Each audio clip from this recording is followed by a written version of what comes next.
Perkenalkan, nama saya Windy Priscilia dengan NIM 1020218283. Hari ini saya akan membahas tentang pendidikan. Nah, pengertian pendidikan menurut Undang-Undang Dasar adalah usaha secara sadar dan terencana untuk mewujudkan suasana belajar dan pembelajaran agar peserta didik secara aktif mengembangkan proses dirinya untuk memiliki kemampuan baik itu spiritual, keagamaan, pengendalian diri, dan kepribadian. Atau juga pendidikan adalah suatu proses pengalaman karena kehidupan merupakan pertumbuhan, maka pendidikan berarti membantu pertumbuhan batin manusia tanpa dibatasi oleh usia sendiri.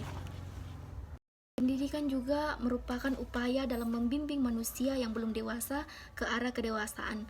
Pendidikan adalah suatu usaha dalam menolong anak untuk melakukan tugas-tugas hidupnya agar ia lebih mandiri dan bertanggung jawab secara susila.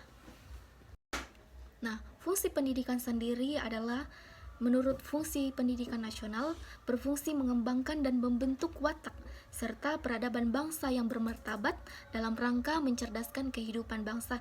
Itu bisa kita lihat di dalam Undang-Undang Republik Indonesia Nomor 20 Tahun 2003 tentang Sistem Pendidikan Nasional. Nah, menurut jenisnya pendidikan ada 3, yaitu pendidikan formal, pendidikan informal, dan pendidikan non-formal. Nah, pendidikan formal bisa kita dapatkan di jenjang PAUD sampai dengan perguruan tinggi, sedangkan pendidikan informal itu bisa kita dapatkan di keluarga. Sedangkan untuk non formal itu bisa kita dapatkan di lembaga-lembaga kemasyarakatan seperti pendidikan di tempat penitipan anak atau di tempat-tempat lembaga pendidikan formal seperti formal, pendidikan yang tidak terstruktur dan berjenjang. Ini dilakukan di luar pendidikan formal yang ditempuh. Pendidikan ini bisa diterapkan sebagaimana pendidikan formal oleh pihak yang berwenang. Beberapa contoh pendidikan non formal yaitu kelompok bermain, taman tempat penitipan anak, dan lembaga kursus atau lembaga pelatihan.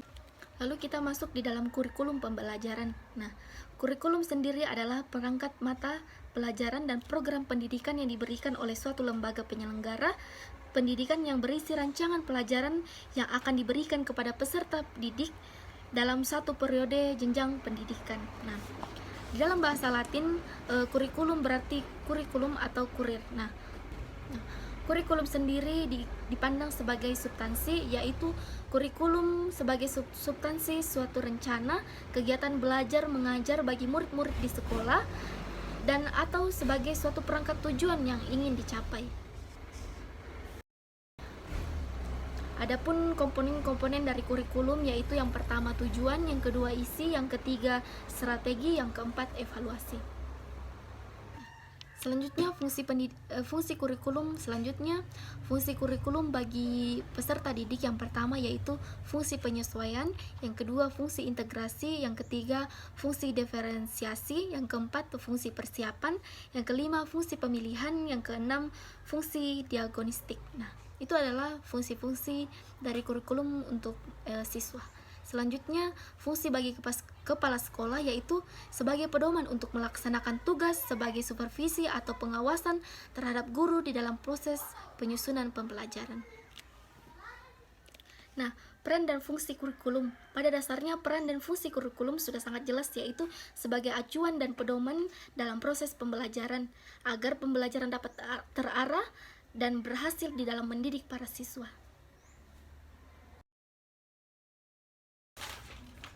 Selanjutnya yaitu fungsi kurikulum. Nah, yang pertama yaitu sebagai alat untuk mencapai tujuan pendidikan yang pada dasarnya kurikulum memiliki komponen pokok dan komponen penunjang yang saling berkaitan dan berinteraksi satu sama lain dalam rangka mencapai tujuan tersebut.